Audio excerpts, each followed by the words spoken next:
Now, funny how? I mean, funny like I'm a clown, I amuse you? You're tired. Well, the lunchtime whistle and the morning's finally done. I'm jumping in my car, I'm gonna have a little fun. The Doghouse Network's on my radio dial. Big Dog's taking care of business for a while. If you're listening to another station I don't understand, 'cause nobody does it like Thom Abraham. Give us a call, Steve. He's a northern-bred, southern-fed, slick-talking guy. Listeners in his posse are the junkyard dogs. The SEC from Tennessee to calling them hogs. From Gainesville up to Lexington to the Titan Tiger Land, nobody does it like Thom Abraham. I guess I'm on here. Am I on? Can somebody respond?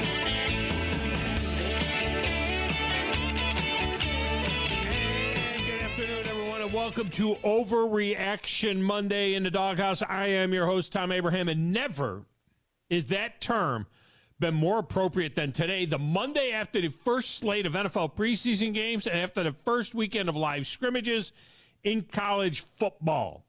Now, at least we get to see the NFL scrimmages. I mean, I'm always amused at the level of secrecy that goes into the college ones. I mean, my goodness, you'd think that these guys were in there reinventing nuclear fusion or something. I mean, it's football, for God's sakes. Are we that concerned that Middle Tennessee and UMass are going to get some kind of an advantage by knowing who the Alabama and Auburn quarterback is going to be? I mean, are the Tide installing a new-look defense with 3 defensive linemen and 8 DBs? Is Auburn putting in a wishbone? I mean, look. From a strategic standpoint, we know what a Nick Saban defense looks like, and we know what a Hugh Freeze offense looks like. So really, it ends up coming down to the Jimmies and the Joes. And is seeing the scrimmage going to actually present a huge problem for these teams? I mean, are they? And then we get the NFL teams. And everyone goes nuts over the stat lines and how their teams looked. Even if the team on the field is not even remotely the team that will be on the field in 3 weeks. Now, having said that, you really don't want to get shellacked like the Panthers did. You really don't want to get overly optimistic about how the Falcons looked shutting down the Dolphins in a game where neither team played starters. The reality is, these coaches talk during the week. They talk before the games. There's a certain amount of info that is shared that would never be shared in the regular season. And we have more joint practices now than ever, which is another thing that I would like to see in college football. The film in that is much more important when it comes to the starters than the film of the preseason games. The preseason games are for the guys that are trying to make the team. They are for the rookies to kind of get a sense for the speed of the game and so on. But they're also going against other guys that aren't frontline guys. So it's like you can put Bryce Young out there against the Jets and say, see how much faster the game is? Well, wait till you see how much faster the game is when the first stringers are in there. Then, yes, the backup offensive linemen for the Panthers are no match for the backup offensive linemen for the Jets. I don't know what that means. And there's zero game planning that goes into any of that. Nobody is breaking down the film of the opponent in a preseason game and saying this is an area that we can exploit. Nothing. Line up, be vanilla, do your own thing. Now, today, Jimmy Stein from Bama Online and On3 Sports will join us in a few minutes with his thoughts about Alabama post-scrimmage and what we can glean. Does he have little insiders? Everybody's got little. These guys that cover the team, they all got little bowls. You know, remember the guy that called last week that his cousin's nephew, aunt shared a room with somebody that knows the walk-on quarterback at Alabama, and they said that Tyler Buckner is the quarterback. I don't remember exactly what the connection was. It was something, the guy called and he said that his cousin's stepbrother knew somebody who shared an apartment with somebody who heard of one of the walk-on quarterbacks at Alabama, and he has tipped them off. I think that's what it was. I'm not sure. At the top of the hour, Bo Morgan, 92.9 The Fan, and the Falcons radio network in Atlanta. He'll join us as well. Your phone lines are open, 256-576-4977. Text window, 732-9TA-SHOW, 732-982-7469, which is a tremendous way to communicate with us. My X feed is at Thom Abraham Show. Do I have to say my X feed, formula? Every time I read it, it says X, formerly Twitter. Do I have to say X, formerly Twitter? My X feed is at Thom Abraham Show. The station's X feed, formerly Twitter, is at 97.7 ESPN. We are on the Facebook at 97.7 ESPN, where you can watch the show there. You can watch on our YouTube channel, WZZN TV. Get yourself subscribed, get the notifications. 977ESPN.com's got links to all of that stuff, and you need the app. Now would be a good time to download the app. Not now during the show. I mean, like now, maybe during a commercial break. Download the app. You'll get links to Zone 2, 3, 4, 5, all our alternate streaming channels for more great programming. Speaking of Atlanta, today is a big day for me personally because I will make my first ever visit to Truist Park tonight to catch the best team in baseball take on the New York Yankees, who may be circling the drain now after another horrific loss yesterday, blowing a 7-1 lead to the Marlins, who scored 5 in the ninth to beat New York. That may be it. That may be the moment in time where you drive a stake through the New York Yankees and say they're done. One of the most disappointing seasons. I mean, it's bad enough that they haven't won a World Series in 14 years, since 2009. It's bad enough they haven't been to the World Series since 2009. Our long national nightmare of 14 years. That's bad enough. Now they can't even get in the playoffs. And there's like half the league goes to the playoffs. Another great outing by Garrett Cole, who quite honestly is having a Cy Young year. And he should want to fight everyone in the clubhouse. By the way, my truck payment is with Truist, and it's due today. Can I just bring that to the ballpark? I'm just wondering. Is there like somebody at Truist Park that could take my truck payment? Just wondering.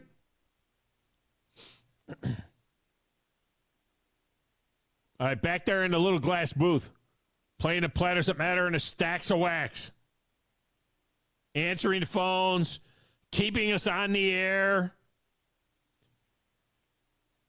Today, it's the Bandy Man. Just a pinch between my cheek and gum, and I get full tobacco pleasure. And since I don't light up, I can use it doing almost anything.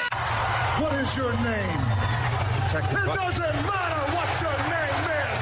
Who in the blue hell are you? I'm the producer of this show. If I didn't step up, you're nowhere. I put this thing together out of spit and polish. I think this is one of the traits of a really good producer. Keep the talent happy. The guy's an intern. You don't ever say that to me. Bullcrap. It really doesn't matter what you think. It really doesn't matter what you say. I'm all jacked up on Mountain Dew. If I were the man I was 5 years ago, I'd take a flamethrower to this place. I could use a good ass kick, and I'll be very honest with you. Underestimated from day one. You'd never think I was a master of the universe now, would you? Roll tide. Dead on, balls accurate. Satisfaction is guaranteed. Welcome. Just a pinch between my cheek and gum. Candyman. Oh, the Bandyman can. The Bandyman can. The Bandyman can. With love that makes the world right. The Bandyman can. Remember when you used to stick a pinch between your cheek and gum? You gave that up, though, right? You did give that up, didn't you? Oh, yeah, like a long time ago. I know, but you'll never live it down. Never live it Danny down. was like 14 years old, taking a pinch between his cheek and gum. I don't know which one's worse. I'm not going to live down, that one or the other one. Which I don't even know what the other one is. The other nickname, you know. Oh yeah, the other nickname. The other nickname, you know. I got to tell you here, I'm a little bit embarrassed about this. I don't want to say this, but you know how my show is like it's like an open wound. You know what I mean? I just kind of let it. I just sit here and let it pour out for you all. This deal with taking my sons to Atlanta to see the Yankees play the Braves has been in the works for a long time. I was trying to figure out how it was going to get done. I'll be honest with you. I was trying to figure out how it was going to get done. And then our good friend Brandon and the company that he works for, the real estate company he works with over there, they hooked him up. He hooked me up. And it started to be like, okay, because I went and got an engine for Brandon in a junkyard that took hour and a half, 2 hours out of my day back several months ago. Brandon comes back like 10 times better and hooks me up with lower bowl tickets with club level seats, for the Yankees and the Braves. Oh. And all four, he did that. Now, so all four of my sons are going. So they're using those seats, and I was going to pull a press credential and all this stuff. But then he hooked us up with 4 more upper tank seats, 300 level seats for Chad and for Scott and for Drew. And I'm going to sit up there with those guys and let my sons enjoy the lower bowl. And I didn't even bother pulling a credential. I was going to pull a credential, and I started doing and baking it out. I'm like, you know what? I'm just going to go to the game as a fan. Just go sit in the stands. Oh, and that's going to be a great time. And I can't say as a Braves fan, a little bit jealous. I can't go with y'all, but it's going to be fantastic. Now, what's going to be hard for you is what's going to be tougher. It's getting my ass kicked here by the Braves. Oh, I was about to say, is it going to be harder for you to root for the Yankees or the Braves? No, I'm going to go down with the ship, and so will all my sons. Here's the embarrassing part, though. Here's the embarrassing part. Your partner in crime, Captain Cool, my youngest son. Oh no! All right, he texts me. I mean, you shouldn't even text me this. Just take care of it. You know what I mean? Don't even text me this, because this is one of those things. You know how I say that you should keep your mouth shut and leave doubt to your ignorance, then open your mouth and leave no doubt at all? Indeed, I do. Yeah. So he texts me, and he says, wait a minute. I got to tell you exactly what he said. He says, hey, bring some extra baseball gear. I have no Yankee gear. Like, are you kidding me? Oh, no. Are you freaking kidding me? My son, are you kidding me? You need me to bring you a Yankee hat? I got a half a dozen of them in here. I got them in gray. I got them in black. I'm wearing the black because I'm in mourning over the death of this Yankee team. So I'm going to wear black. And so help me God, if Aaron Judge is not playing tonight, this is that thing where they talk about players playing. At least with the Braves play everybody every night. You know what I mean? Ronald Acuña's played 117 out of 117 games. Austin Riley, Olsen, the second baseman, Ozzie Albies. The entire infield has played 117 out of 117 games. My guys have to take a day off every 3 days or something. So if Aaron Judge isn't in that lineup tonight, the one day I got to go, this is why it's bad, this load management stuff. First chance I'm getting to see that beast in person, and we're sitting in left field down the foul line, which means an Aaron Judge foul ball could cut our way. Not a Giancarlo Stanton one, because all he does is strike out. But Aaron Judge hooked foul. I don't even want a foul ball. I want to see Aaron Judge. I want to be sitting on the left field side, and I want to see one of them. I want to see Aaron Judge hit one out of the stadium is what I want to see. That's all I need to see, and I'm done. I'll get back in the car and drive home. But my youngest son, your partner in crime from the Morning Blitz, is asking me to bring him a Yankees hat. I'm just praying y'all are driving separately down there. Oh, my gosh. Gotta be kidding me. All right, is this call screen correct here? Is this today? I don't even know if that's from Chad from last week, or is that today? Is that today? That's today? All right, let me go to the lines. By the way, I posted a picture on social media. I X'd. What do you call it? Posted? I posted on X. Is that the proper way to say it? Because I didn't tweet, because there is no such thing as Twitter. I posted on X a picture of Wolverine Dan the last time the Lions won a playoff game. Go check it out, Bandy. I mentioned that they're 97. Oh, you saw it? Okay. Wolverine Dan is up. Wolverine Dan, welcome to the show. How are you? Well, I saw the picture, so I know what you're referring to. Yes, with that it's on social media, by the way. I put it out there. Yeah, I know. I hear you. So, all right, this is sort of a bucket list thing for you to go see your Yankees play and everything. I understand that. But, this year you got another bucket list. It's August 24th. What kind of day is that, did you say? What kind of day is that? I don't know. I think it's a Saturday, man. Okay, it's got to be a Saturday because I can't. They don't let us take any days off between now and the end of the football season. Yeah. We should go. Imagine Larry and myself up there. Larry, What time is anyway. What time is the starting time? 7:50. Can I bring a person, or do you already have three? We already have three. Okay. Who's the third? Okay. That's Larry, myself, and Tim. Who? Tim? He's a big Bama guy. Tim's a big Bama guy.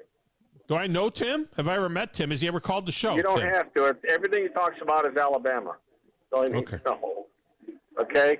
So, with this said, he's riding with me then. Okay. Yeah, exactly. Anyway, so with this said, that's a great picture. It was funny and everything, but I'll get to the lines in a second. I just got back yesterday from the motherland. I was there for a full 13 days. First night I got a chance to see the Tigers play. Got thrashed 8-0, awful. And, and they bring the shortstop in to pitch the last 2 innings, and it looked like he was throwing batting practice. That's how bad it is. So I did that.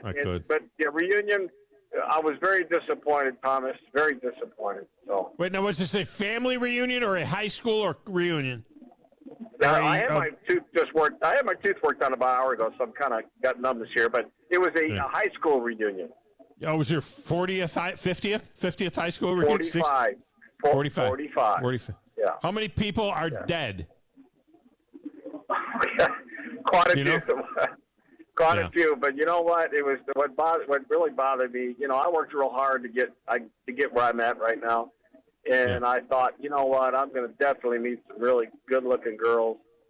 Thom, they must have all stopped at the same gas station because they backed up to an air hose. Yeah. All right, and they look like my mother. I mean, I go, what the hell happened here? Well, what do you think you look like these days? I'm just saying. I mean, you think damn good. You think they're looking at you? 6 inches in my waist. I lost 33 pounds, brother. They're looking at you and saying, "What the hell happened to my hairdresser? Look at Wolverine Dad. What happened?" Hey, they were very, very touchy-feely with me. That's all I got to say. I won't go any further, okay? I had to stop them, Thom. I had to stop them. So did you have the ginger with you? Did you have the Wolverine ginger with you? Ginger with me. She actually looked better than all of us. She really did. Well, good job by her. Anyway. Yeah, very good job by her. So speaking of touchy-feely, woo! Oh, I touched up a little bit. I doubled down on the Lions when I was in Ohio. Oh, at the casino. What? Oh, God, you saw what you saw last week. These are guys, rookies and second stringers. And that Sudfeld quarterback, I'll call him Seinfeld. He sucked. All right, he's got to go. He's going to go. Teddy Bridgewater was brought in last week from Miami. All right, we got the hooker, which is Steele, and we got Golf. Okay, looking good at quarterback. Now let's talk about the rest of the team. How about the Bama Nation showdown, boy? Woo! Branch, boy, he leveled this running back coming out of the backfield. The Bama boys played well. Gibbs played well. Williamson, Jameson Williams. But he's gonna miss the first 6 games though. But that's all right. That's right. He's unbelievable. And then the guy that stars it all, that's going to be a great player to go along with the other player that's great on my defense. Dave Campbell is a stud. Did you watch his tackles? He had 4 tackles. He disrupted everything. He was a beast. I don't watch. I didn't see a lot. I didn't see the Lions. Well, game. I did. Aquacar, or whatever his name is. There's the 2 brothers playing our team. They both defensive ends, and they got sacks themselves. So you got those guys. Hutchinson on the other side. Campbell in the middle. Come on, try to score on us. You ain't, and Branch in the backfield. You ain't gonna score on us, man. Good luck. I'm telling you, Tom, this money is locked. Just don't get too. They're gonna win their division. Listen, don't get too crazy about the preseason. You know what happened. Remember that year you guys went 5-0 in the preseason, and then you went 0-16 in the regular season? You were losing your mind because you were 5-0 in the preseason. Don't get too nuts about the preseason. I think you're a pretty good team this year. I think you're a pretty good team this year. But that, let's not get crazy. The bookies think that way, Tom, because you can't get any kind of odds with the Lions. Well, they're picking the Lions to win that division. But I'll say this much right now. It's the coach has got the attitude on this team. This team has got an attitude, and they don't like to lose. Really don't.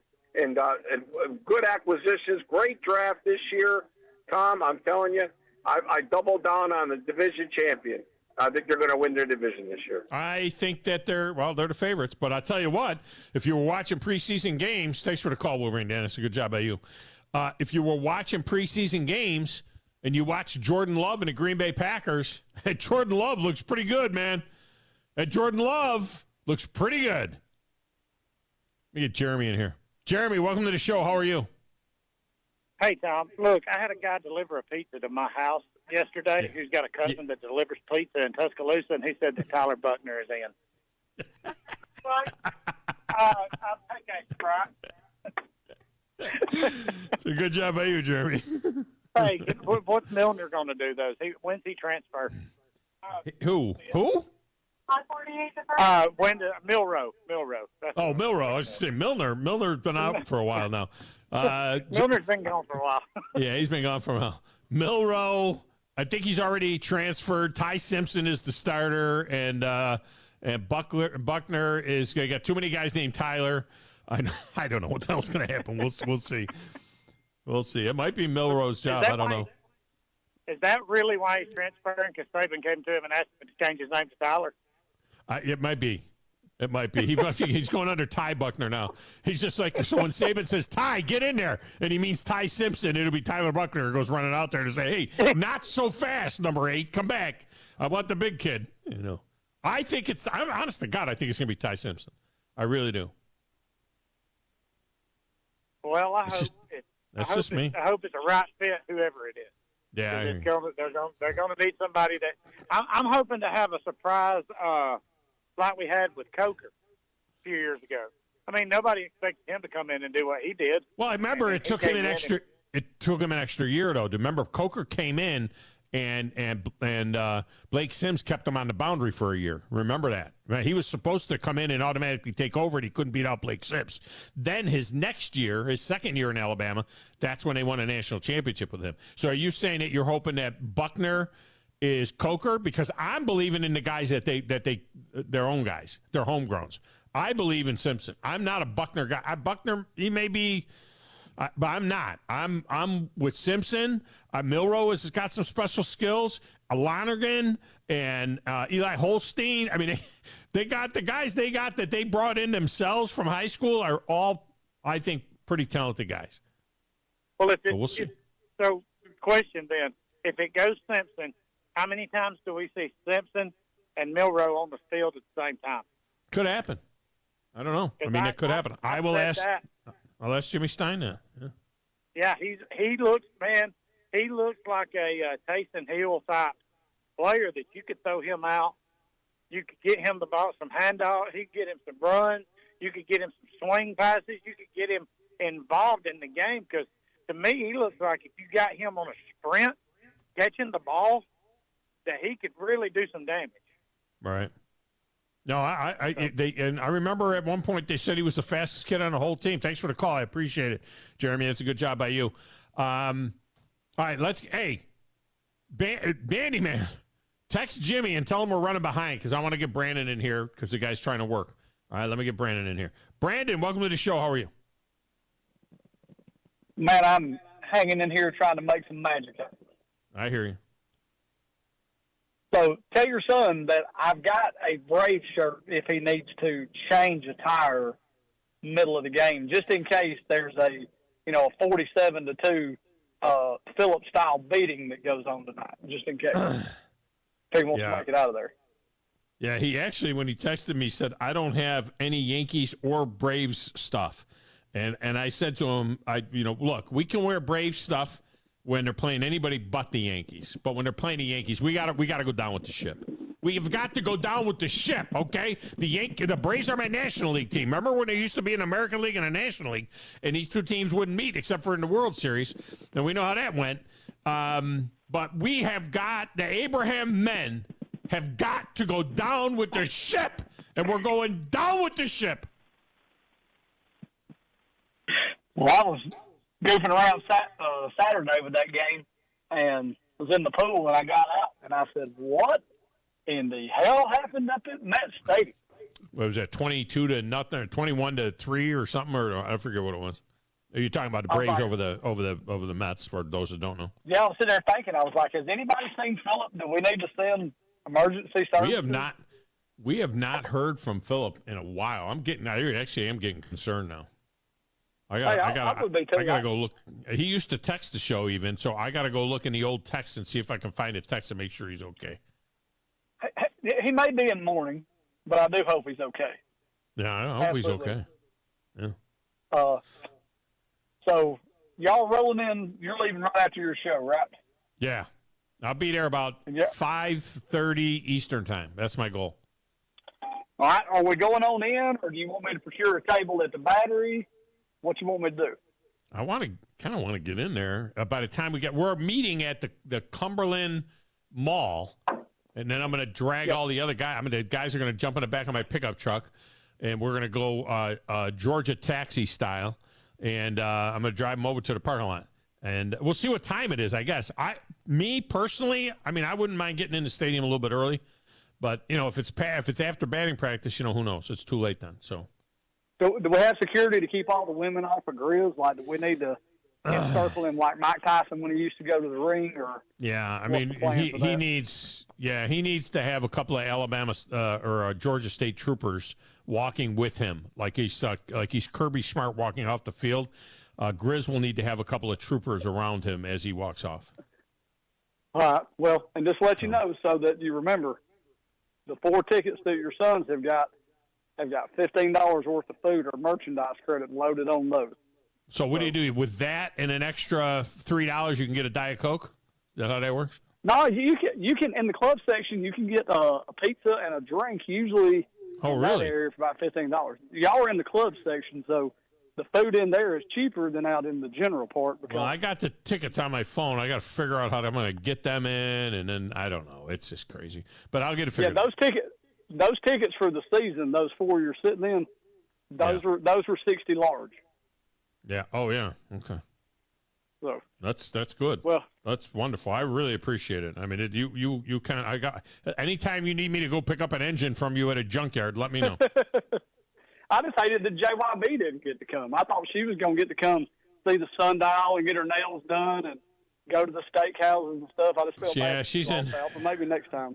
She's in Nashville at my daughter's fancy-wancy hair salon place, getting tuned up down there. So that's all right. Roll Tide. See you in a few hours. All right. Appreciate you. Thank you. Let's get a break. Dan Trump. Grumpy says it's always nice to hear Wolverine Dan talk himself up. Dan Trump. Called him Dan Trump. Let's get a break. We'll be back. Jimmy Stein is next. 97.7 ESPN The Zone.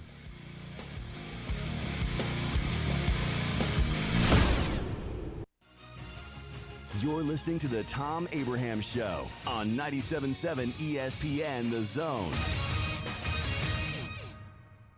With us today, Dr. Tracy Lowery of Best Vein Care of Huntsville. When we evaluate a patient and they indeed have significant venous disease, most third-party payers, private insurance, Medicare, require us to treat every patient conservatively at least 90 days. Conservative treatment includes increasing ambulation, elevation of the legs, and the wearing of compression stockings. It's very common for folks to come see us in March or April wanting to have their veins fixed before they go into swimsuits starting in June.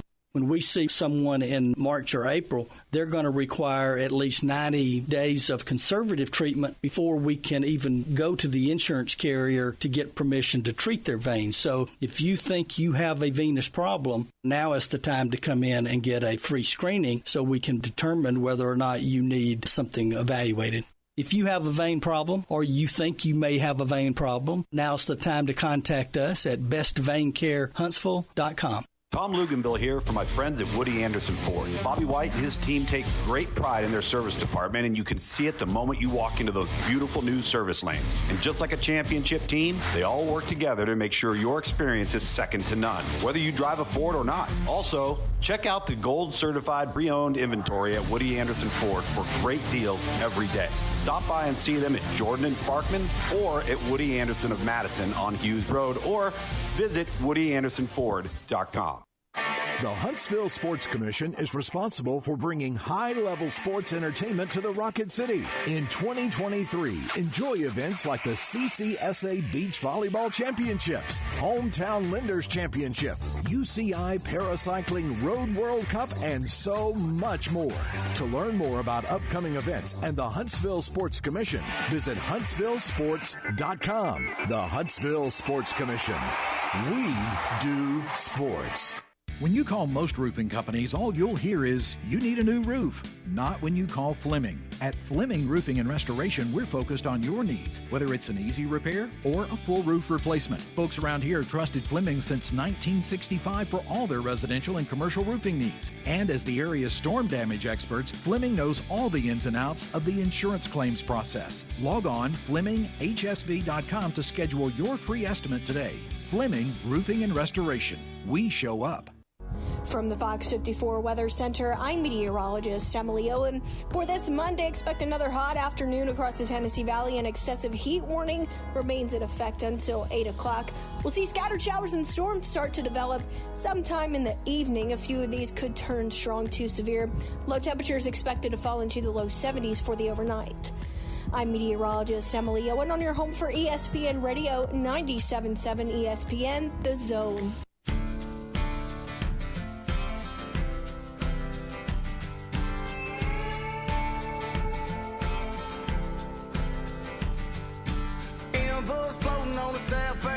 Somewhere between heaven and the tall pine trees. Hard land, I'm missing you. Welcome back, Thom Abraham Show. He says, well, you got to know when to kick him in the ass. You got to know when to pat him on the ass. And you got to know when not to say anything. So we're trying to figure that out. But I think I've been kicking him in the ass a little bit more, and I've been patting him on the ass. So we'll just keep on keeping on. Yeah, that's kind of how I feel about the young guys at the radio station. A little more kicking and patting. Maybe we got to do a little more patting, a little less kicking. Maybe, maybe not. We'll see. That's the newer, kinder, gentler, hilarious Nick Saban. All right, joining us now, a guy that has covered Nick Saban for more than a minute. He does a tremendous job with Bama Online, on 3 Sports. He is Jimmy Stein, and he is on the Neighbors Wealth Management Hotline. Jimmy, welcome in. How are you? I'm doing great, Tom. Appreciate you having me back on. What's up with Saban, man? I mean, I know he went to charm school, I guess, right? Before the season started, he indicated that he went to some sort of training or whatever about how to be in the media, and he seems to be having a good time. I think he appreciates the job. You know, just my theory's always been, I think the COVID year changed things with Coach Saban quite a bit in terms of he had to sort of miss a game. There was always the threat he could miss a game or more. I think that was sort of a dose of reality with him in terms of how much he enjoys the job. I think as he gets closer to an inevitable retirement, we know that's going to happen at some point, some year. I think as he gets closer to that, he probably appreciates things a little more. I don't think he's changed as much as others think in terms of his intensity and his drive. I don't think that's changed a lot, but I think it's also typical of coaches who do the job for a long time to morph. I know Coach Bryant did. It's not crazy to think that Coach Saban would as well. And I wouldn't call him a kinder, gentler Saban, but I would call him more of a grandfather, which we know he is a couple of times over. But he still has his go-tos. I mean, you've been covering him the whole time that he's been here, and this is why it's very difficult at the pro level, whether it's in the NBA or the NFL or even the NHL, any pro league, Major League Baseball, to have a guy in a spot for 15, 16 years because the message gets stale. Well, in the college level, you have a lot of turnover, obviously. You got these new classes that are coming in every year, so you can have some of those things. But in covering him, do you find, I mean, there is a certain theme that you can almost set your watch by in terms of what it looked like at the first practice and what it looked like, or at the first scrimmage and then the second scrimmage, and some of those buzzwords that he uses, and talk about getting more physical and being more intense and eliminate mistakes. And he doesn't talk about becoming a starter. He always talks about looking for guys that can play winning football. He doesn't say, to become a starter. Anybody can start. The question is, can you play winning football? So it seems to be that those things have remained the same almost from the beginning. There's a lot of, certainly as you know, Tom, there's a lot of cliches. There's a lot of coach speak, but it doesn't make those things any less true. No. I think actually when he talks about practice and talks about the scrimmages, it sort of almost sounds like a script and is this the same things he said a year ago. But in fact, I think Coach Saban actually shoots pretty straight with the media. I think he tells the fans what's happening. He just doesn't, give away the whole recipe, of course, and that's why so many things are secretive. That's why so few attended or were allowed to attend the scrimmages past week. It's why the media is not allowed at practice at all anymore. He doesn't want to give away too much, but in exchange, I think he's pretty honest, gives honest answers to the media best he can. And while it does often sound a little regurgitated, it doesn't mean that the answer isn't the truth or close enough to it. He's just never going to give away the injury report, until they force him to. Yeah, I do find it how clandestine it is in college football because they don't make them do it. You know what I mean? The NFL, they've got everything is open. They've got the joint practices. They've got everybody sees the preseason games, and so coaches are intentionally bland in those things. But yet you can look at a game and you can see, okay, it's obvious that Bryce Young didn't have enough time to throw the ball, but when he did, he set up and threw the ball nicely, and you can kind of see a little bit of that stuff. But in college, it's like, is Hugh Freeze putting in the wishbone? Is Alabama, is Nick Saban changing the defense? Is he going to have 8 defensive backs now and no linebackers? I mean, come on. I mean, you know what a Nick Saban defense looks like. You know what a Hugh Freeze offense looks like. We kind of got an idea. It really comes down to personnel. And you wonder, I mean, would it really be so terrible if people actually saw, a scrimmage and what they looked like in one of these scrimmages? We're not splitting the atom here, No, I couldn't agree more. I think that there's a lot of paranoia, not just Alabama, everywhere. There's a lot of paranoia. The question is, how much of it is earned? How much of it is deserved? Do they really need to do these things? Probably not, but possibly so. There certainly are. You hear stories. Particularly in the old days when things were more open, it was easier to spy on your opponent's practices. I can't help but think that a lot of the paranoia is driven by things that happened a long time ago, and the world sort of changed a little bit, but what hasn't changed is the paranoia. So a lot of things are hidden, including some of it is just literally. I know, for instance. I know a lot of the fans would like to see the scrimmage that's upcoming this Saturday in Bryant-Denny. A few groups of fans are invited, but I know everyone would like to see it. But the fact of the matter is, if you showed the public the actual quarterback competition, I'm not sure that Coach Saban would consider that healthy for the program if every single fan got to see every single rep of practice or the scrimmages and that would turn out to be maybe even louder than it already is. Yeah. Of course, the other thing is, and you talk about that, the certain number of fans, and you wonder, are they like coached up when they come in, and the Red Elephant guys or whoever it is that gets to go to these things, and they're like told, you're going to be here, but you can't say a word about it. Right. When you walk out of here, we wave that little black thing like from the Men in Black in front of your face when you leave the stadium, so you forget everything that you saw. You know what I mean? The people in attendance are told. The people in attendance are told by the moderators and the people that run it. They're told not to repeat what they've seen. No flash photography, no video, no texting during the scrimmage, and then there's signs up. Don't share what was seen here. Now, how often is that followed? I mean, that's up for debate. But they are told, and there are signs, and for the most part, it's kept pretty quiet in my experience. Well, half of them don't know what they're looking at anyway. I mean, let's be honest. I mean, it's just like, what are they going to say? But and the other thing that never goes away is everybody has their little insiders. You know what I mean? There's all this kind of information that comes out of, and we had a guy that called the show last week. I've been joking about what the connection was, but he said that somebody he knew, it was like his cousin's roommate shares a room with one of the walk-on quarterbacks at Alabama, and he told him that Buckner is the quarterback.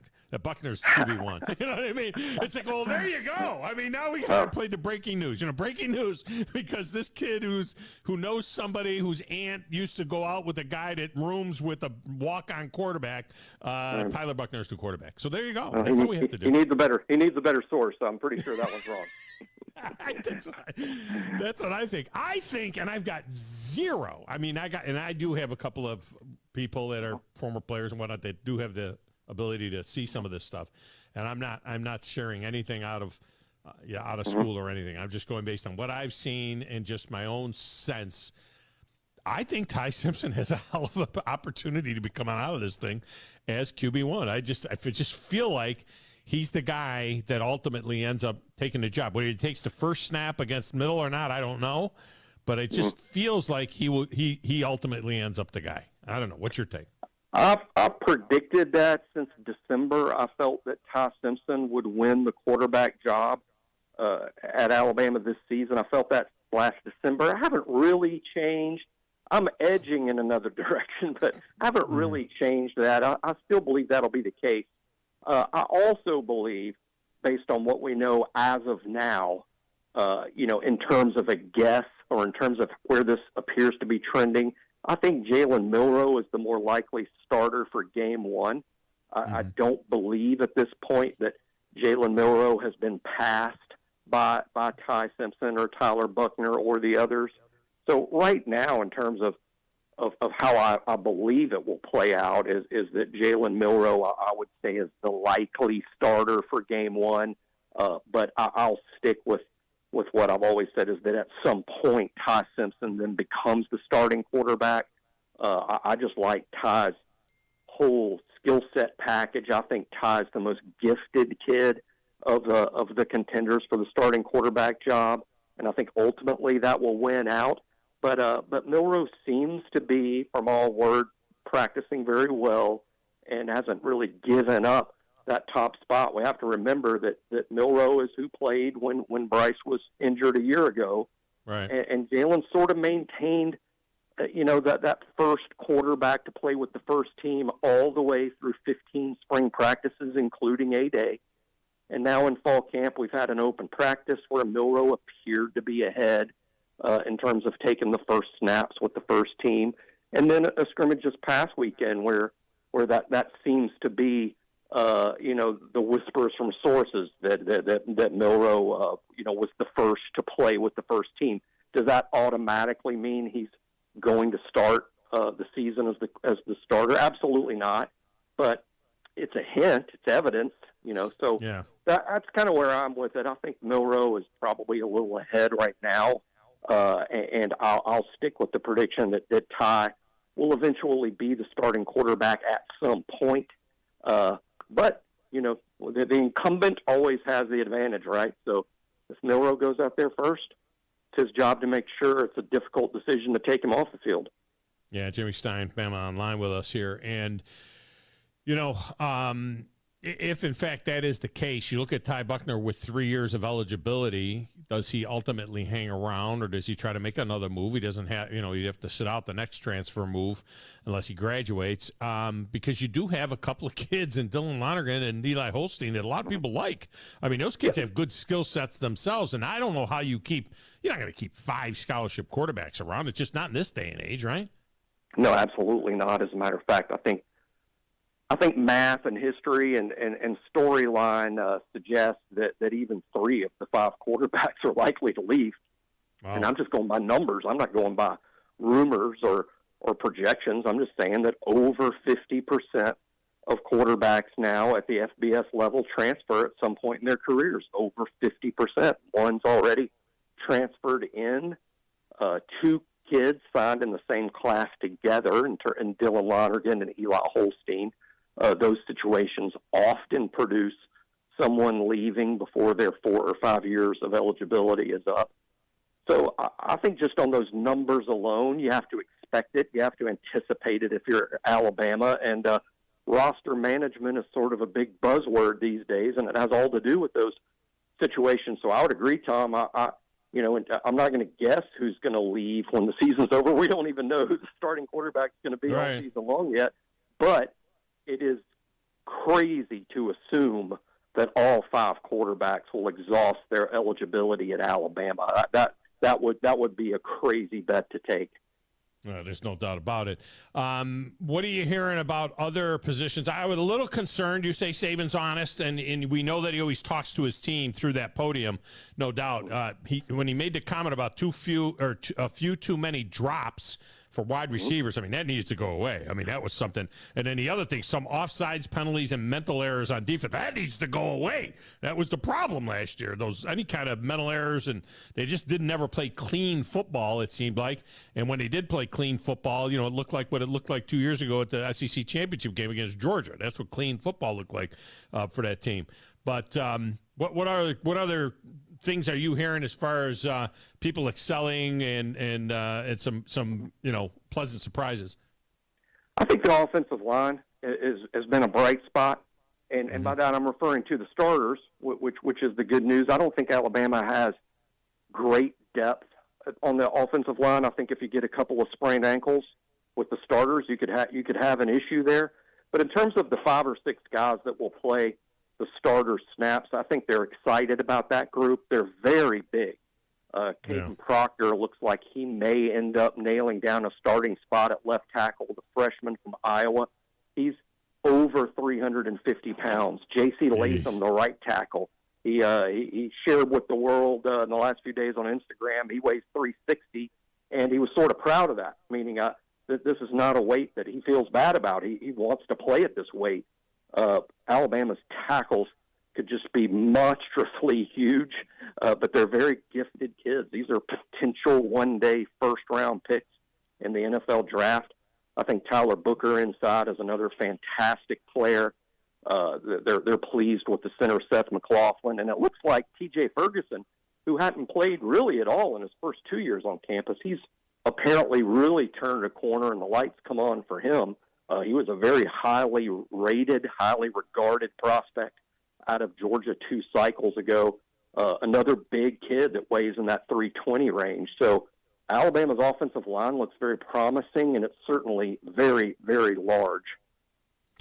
Yeah, they are large, and there seems to be a definite desire to put their hand in the ground and knock people off the ball a little bit. And if that is the case, too, I mean, if that running back room is what we think it could be, which is one of the best in the country, especially with Justice Haynes and his development, then putting Milroe in that backfield, and wow, does that create a bunch of problems. I mean, that just, that could open up some spectacular things for him as a runner as well. And or if you take him, what do? You got to deal with those running backs then. So it could be a very dynamic kind of ground and pound type of attack for Alabama, which could help the defense too, right? Less snaps for the defense. Sometimes it's not the best thing in the world to be scoring like crazy and running your defense out there all the time. You can't control the game that way.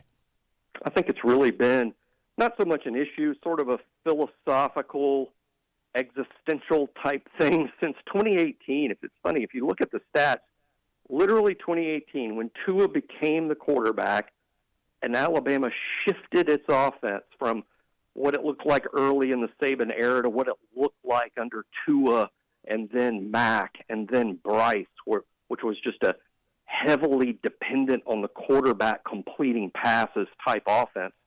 That started in 2018.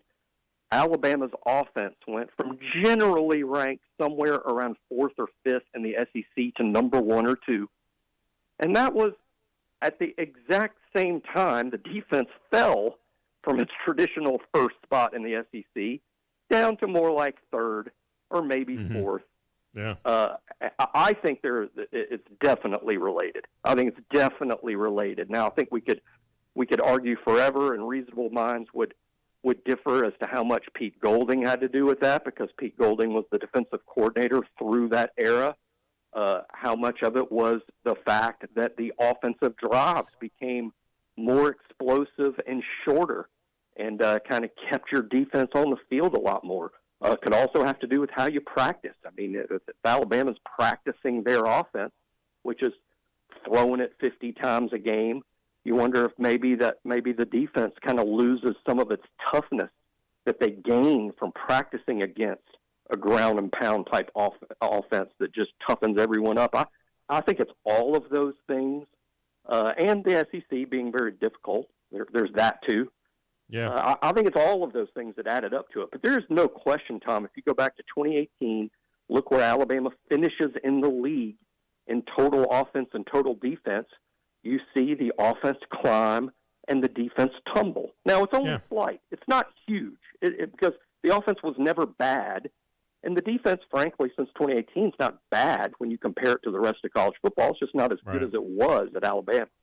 Yeah, no, that's a great point. And again, mistakes. Get rid of the mistake. Don't be 126th in the country in penalties, and you'd be surprised what you look like, because a lot of those penalties are tantamount to turnovers, especially when they result in a first down for the opponent. So, and that's something that can be cleaned up. Jimmy Stein has been our guest. Jimmy, I appreciate you so much. It's always great to talk.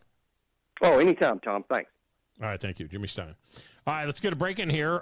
Let's see what kind of skill that the Bandyman has, now that I completely screwed up the clock, and see if he can get us out of here. We know what's coming up at the top of the hour. Bo Morgan from Atlanta on 97.7 ESPN, The Zone.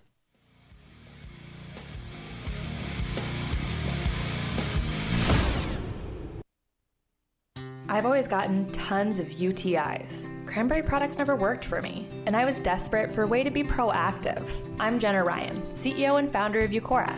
We've worked with doctors to develop effective urinary tract health products. Just mix a packet of Eucora with water and drink it when you need support, like right after intimacy. Eucora is helping over 100,000 women stay healthy. Ready to join them? Get 30% off at eucora.com/radio. That's UQORA.com/radio. Great food and the best live entertainment is what it's all about at the Furniture Factory Bar and Grill. Head to downtown Huntsville every Tuesday for karaoke on the only outdoor karaoke stage in North Alabama. Thursday night is the Valley's longest running and biggest bike night. Food and drink specials, giveaways, and live music on the patio. And the Furniture Factory menu is fully loaded with options from steaks to salads, plus a whole lot more. Featuring a weekday happy hour that starts at 3. 619 Meridian Street, downtown Huntsville, and online at FurnitureFactoryBarGrill.com. The kitchen is the heart of any home. It's where the family gathers. It's where kids discover old recipes and make them their own. Just starting out or just now getting started on the dream kitchen you've always wanted? I'm Chris Haygood, and from all of us here at Bob Wallace Appliance to the home builders and the homeowners of the Huntsville area, a heartfelt thank you for buying local. We're in Huntsville, Florence, and Coleman, and online at bobwallaceappliance.com. You're starting to see more and more of them on the road in Huntsville, Madison, and North Alabama. And we've got them in stock, on the ground, ready for you to test drive. Hi, Bobby White back again for Woody Anderson Ford, and I'm talking about the all-electric Mustang Mach-E. Come experience the torque, exhilaration, and technology of our all-electric 2023 Mach-E, and you'll see why folks are leasing and buying them as fast as we can get them. And that's not to mention you may qualify for a $7,500 tax credit. Woody Anderson Ford is offering financing as low as 2.9% for 60 months, plus $3,000 in bonus cash on the 2023 Mustang Mach-E. Or you can lease one for $449 a month. And we've also got 23 Bronco Sports for $399 a month. These are 36-month leases with $5,271 on Mach-E, $3,709 on Bronco Sport due at signing. Zero security deposit, just tax tag title, and your good credit. These offers end September 4th. Call 539-9441 for complete details. Come on in today. Woody Anderson Ford, hope to see you soon. Online at 977ESPN.com. Stream them online. Call in. It's an important job, and it's an vital organization. Tweet in and join in. We are 97.7 ESPN The Zone.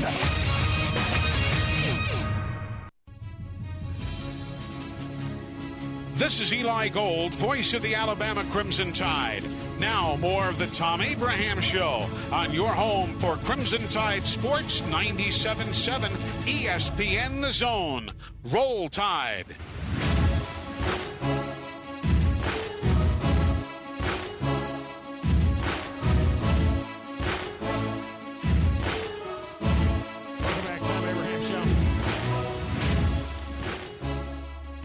Feel bad. I'm wearing out Bandy Man here. I should probably just try and stay on clock and not just make it hard. I'm so used to Chad. Chad's like a magician in there, Bandy. I mean, Chad's over there like, you know, and you said we. What, do you got a mouse in your pocket or you got Chad behind you? Oh, I see my boy back there. Chad's like a magician. You know what I mean? Yeah. He is. I'm so used to Chad. I could screw up the clock. I could like be NPR, take no commercial breaks, and Chad will figure out a way to get all the breaks in. You know what I mean? So that's a bad job by me. And so when you said we got it set up, music hits at 59:04, that had Chad's fingerprints written all over it. That's what that had. I knew what was going on there. Don't tell me. All right, text window. What's the over and under on what time I get to the parking lot? I got a text window follower who says that I've been to many Braves games. I live in Decatur. With the traffic you're going to hit, you won't be there before first pitch if you leave here at 2 because it's 3 o'clock Eastern and you need 4 hours for traffic. Well, not from where I'm coming from. I'm only 2.5 hours to Atlanta, so I say I'm in the parking lot by 6 o'clock, 6:15, 6:30 Eastern time. We'll be back. Bo Morgan is next. 97.7 ESPN The Zone. This is SportsCenter. Good morning. I'm Doug Brown with breaking news. During a media appearance in China, 76ers guard James Harden calls team president Daryl Morey a liar and says he won't be part of any organization that includes Morey. Harden earlier asked to be traded, preferably to the Clippers, but the team now plans to keep him. In a FIBA World Cup tune-up game, Team USA beat Spain 98-88. Jalen Brunson 9 for 9 from the floor for a team-high 21 points. The tournament starts next week. Spain is number 1 in the FIBA World Rankings. The U.S. is second. Lucas Glover wins his second tournament in a row at the St. Jude Championship in a one-hole playoff against Patrick Cantley. The PGA Tour playoff field now down to 50 players for this week's event near Chicago. WZZN, Union Grove, Huntsville, Alabama. 97.7 ESPN The Zone.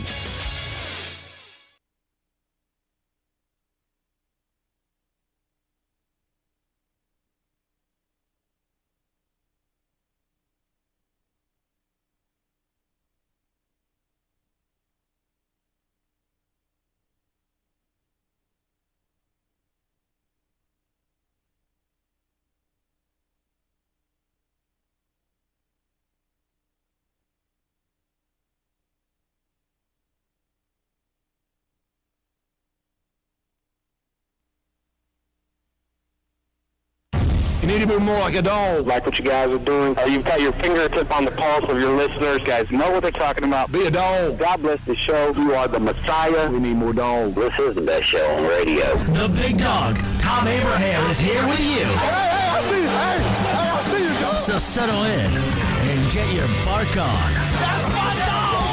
Now live, here he is, the big dog, Thom Abraham. How you doing? How you doing? How you doing? How you doing? How you doing? How you doing? How you doing?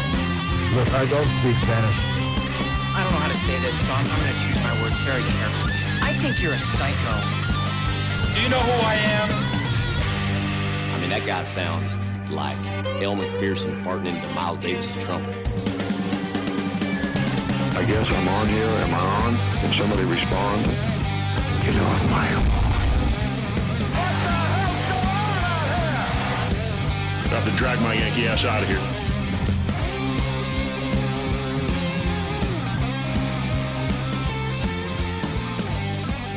And welcome back. Hour number 2 of the Thom Abraham Show. So glad that you are with us here today. It is a special day.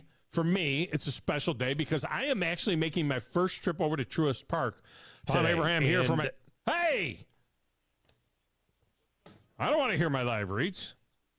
Anyway, I'm making my first run over to Truist Park, and from where I sit at the Big Dog Productions studio, it's 2 hours and 36 minutes.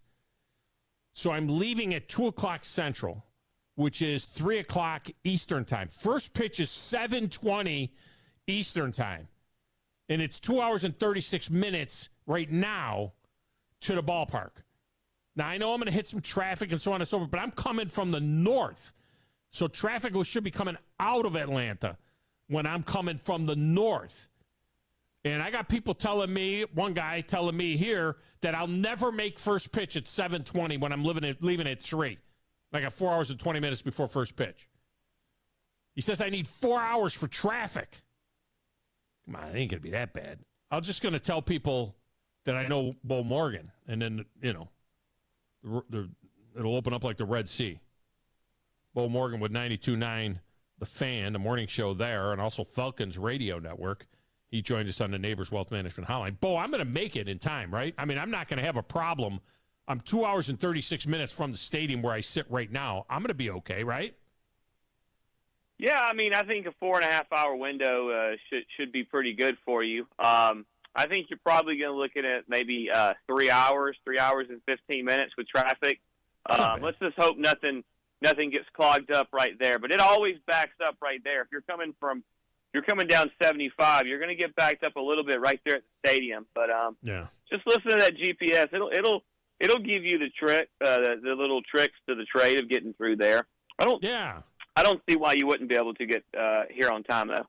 I should be all right. It says for me to get off at exit 259 and then come in the sideway there, and I think I got to get over to Cumberland Mall, pick up my buddies over there, and then and then backtrack over to the stadium, and I think we'll be all right. Best team in baseball. I mean, goodness gracious almighty, taking on the New York Yankees, who are circling the drain now officially. I mean, I think I'm going to wear my black Yankee hat to signify the death of this Yankee team because I think it's officially over after they blew that game in Miami. But you know what's weird is that as great as the Braves are, they're only 22-21 against the American League. I don't know what's up with that. Well, that is weird. That's a weird stat. I know they got swept by Boston in a 2-game setup there. They got swept by the Blue Jays early in the year in Toronto. So I think they took 2 of 3 from the Orioles, if I'm not mistaken. So I mean, weird number. They did well against the Angels. So it's a weird stat, but it seems accurate. I would say that the stat at one point in time that was the most the best for the Braves was their record against division leading teams, which was pretty good. They've been pretty good against other division leaders. But yeah, I mean, I can see it. Honestly, I can see that they've absolutely dominated the National League East and most of the divisions. They had They swept the Twins earlier back in June. Now the Twins were leading the division in the Central at that point. So right. Yeah, I mean, as weird as it is, I can see it.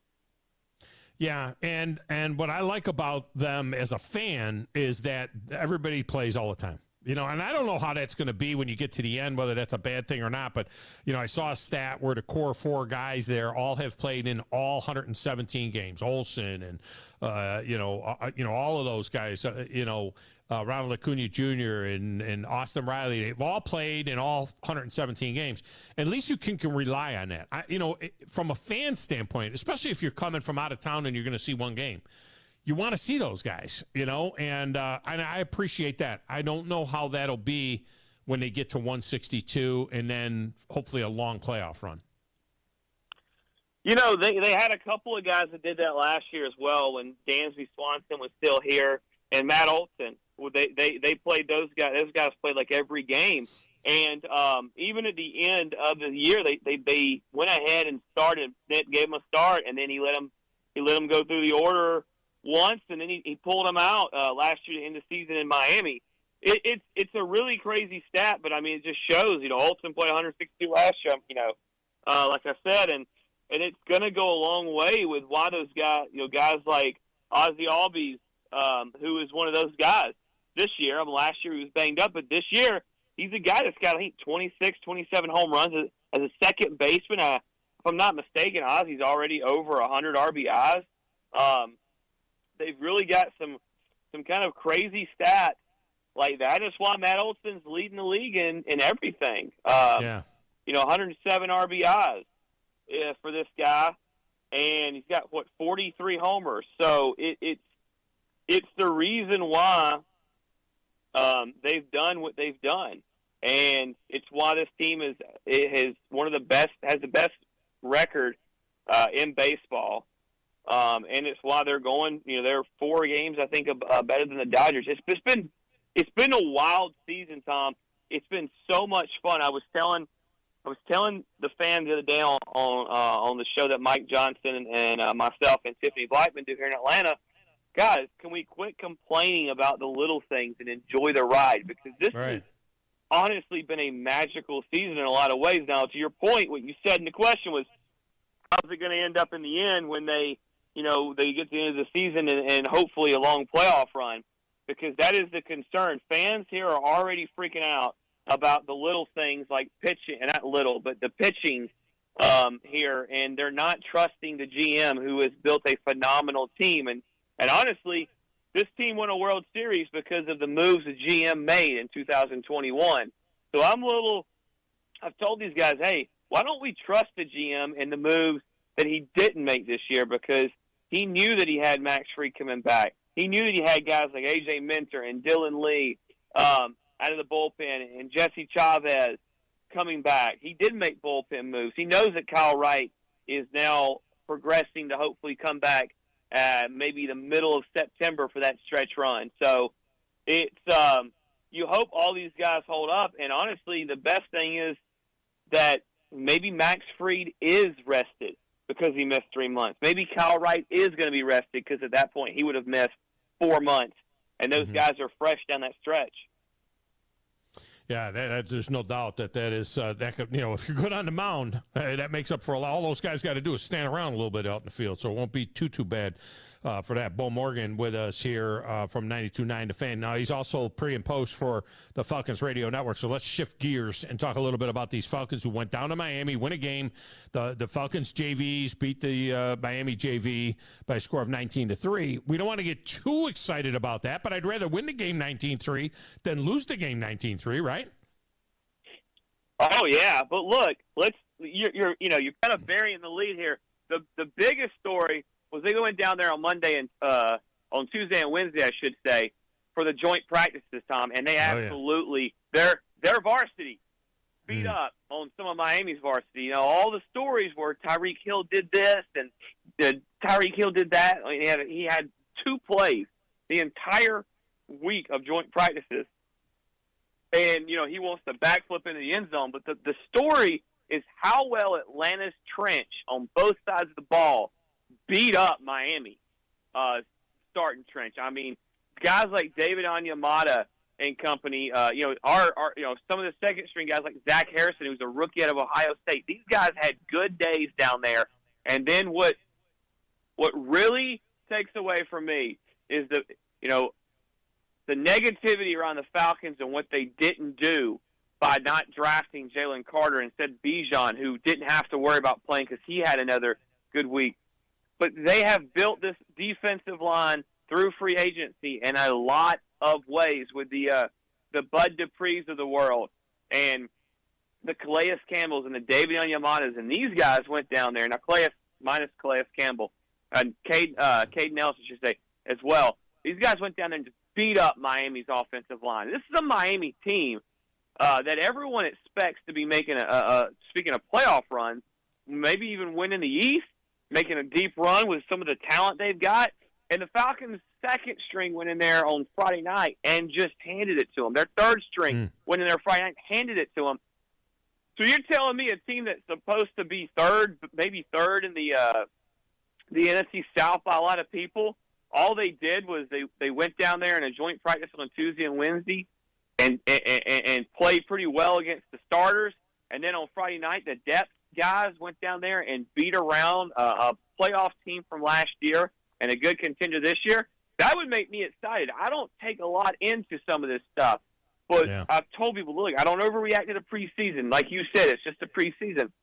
But it's those one-on-one matchups that got me excited. It's the way the depth players was relentless. We talked about this morning on our show, and it was relentless aggression. It was ruthless aggression, whatever you want to call it. They did not let up on Friday night, and apparently it was the theme of the week is that, the Falcons guys went down there, whether it was first, second, third string, they went down there and competed constantly, and they won a lot of those matchups. Yeah, you say, a team that a lot of people are thinking about, possibly third in the NFC South. I don't know that there's any difference between third and first in the NFC South. I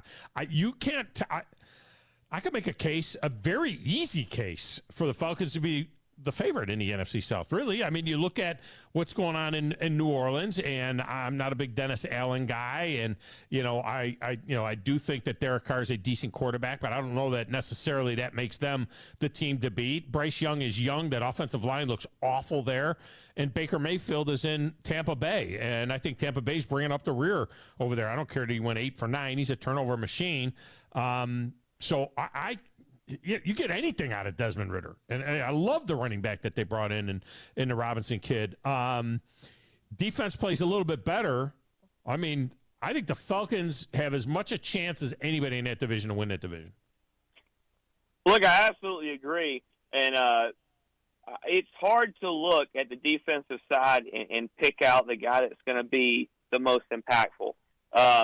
David Onyemata, Calais Campbell, Bud Dupree, Caden Ellis, Jeff Okudah is hurt right now, but he'll be back. Jesse Bates, Mike Hughes. But I can go through all those guys, and I will tell you that, to me, the guy I'm looking forward to most is the defensive coordinator, and Ryan Nielsen, and what he brings. And the intensity this guy is bringing, and it's nothing against Dean Pease, because Dean Pease is a legend, but he didn't have as much to work with. Ryan Nielsen comes in here with more to work with, and he's brought a new attitude and philosophy to this defense, and you can see it. I've seen it all camp, the intensity in these practices, the offense going against the defense. And look, I want to jump back over to the offense where you led, and you said you get anything from him. I agree. I mean, give me what he gave me last year in those 4 games that he played. Because this year, instead of having just Drake London and Tyler Algier, he's got Drake London. I'm honestly really excited for Mac Hollins. Jonnu Smith. Kyle Pitts should be back. Bijan Robinson. Cordero Patterson should be healthy again, obviously. But Bijan Robinson, he's not a running back. He's not just a running back, I guess I should say. He's Alvin Kamara. He's Alvin Kamara, is what he is. You know what? Take it a step further. What if I told you he could be closer to Deebo Samuel? Wow. That much in the receiving game. Yeah. Tom, I've watched a little bit on this guy. I've talked to guys that cover Dave Archer, who does the analyst for the Falcons Radio Network, and he does Big 12 radio, and as well for Sirius. We were talking about, I mean, probably one of the best routes in all of the Big 12 last year. Best catches and routes was a post route he did. I think he was against Iowa State, and he goes up and makes a phenomenal catch. This guy can run the route, and he can make spectacular catches. He's got great hands. He's been breaking ankles all camp. In fact, I think he's been doing it a little bit just to show guys, hey, I'm here. And I've seen a couple of defensive guys in camp not really, they like it, but they want to remind him, hey, you're a rookie still, so don't be too disrespectful. But this guy is going to be special. There's a chance this guy at the midway to the end of the season, we'll be talking about the best player on the field when the Falcons come to town. It could be Bijan Robinson. I just really, really believe that after watching what I've seen, talking to some people, the guy's got a chance to be super special. And I keep telling fans in the city, stop telling me the Falcons drafted a running back. They didn't. They drafted a player and a playmaker, and that guy's going to do more than just carry the ball in the backfoot. I think at the end of the day, we're going to be talking about 15 to 20 touches a game at minimum for Bijan Robinson, and there are going to be afternoons when he gets more targets in the receiving game than he gets carries in the run game. Tyler Algier is still here to stay, and to me, he's still going to be that ground and pound workhorse for the Falcons. Well, Morgan with us, 92.9 The Fan, talking some Falcons here. He's also Falcons Radio. Of course, we are a Falcons affiliate over here, so you hear him as part of the pre and post with Falcons Radio all season long. All right, what about our boy DeMarco Hellams? I mean, the fans over here, the Alabama fans, they always like to see how the Alabama guys are doing. He made some noise, his seventh-round draft pick, and looked pretty solid there defensively. Is this just an early preseason game, third stringer coming through, or is this a guy that, wait a minute, could be a good contributor on special teams and maybe play some defense for this team?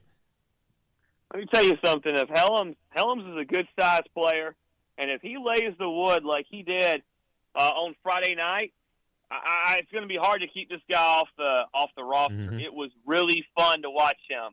I mean, this guy's 6'1", 215, so he's not slight in any way. But he made some plays the other night. There was one hit, Tom, where coming across the middle with a throw, and he absolutely laid out. Now he stung himself there for a minute. Yeah, I was going to say, is he okay? Good. I thought he got hurt on that play, didn't he? Is he all right? He did. Well, as it turns out, both the players involved in that play had to come out, but Hellams did come back. But you're looking at a guy who got an interception, 7 tackles total. I had a pass breakup late. Like I said, late. We talked about laid some wood. He really, really showed out. And look, I've always tended to believe that a guy from a school like Alabama who plays defense at a school like Alabama that went, was there around guys like Nick Saban, I tend to think those guys have a better chance to stand on a roster because you just kind of know they're good, smart, disciplined players, and they can bring it. And he brought it. I was very impressed. He's had some moments in camp. He's also had some other, some you know how camp goes. Sure. I feel really bad at times for the secondary players in camp because they're going to win some battles, but they're going to get stuff posted when they lose the battles. So no matter what happens, it's like that flash play. So you have to take that's what I saw at the joint practices. Tyreek Hill makes one play, and it's everywhere, and you hear about it. And so it's a little bit unfair in the eye of the public and the fan and the reporters for those guys. But I'm pulling for them. I like to see SEC guys on the roster because they know that most of those guys are going to roll in to a big game like at the Superdome in New Orleans for a rivalry game, and the moment's not going to be too big for those guys because they've been in those environments. That's the one thing that I think that Desmond Ridder has been helped out with by being a 4-year starter and playing in a college football playoff, that he's been in those big moments. So the nerves normally aren't quite as big.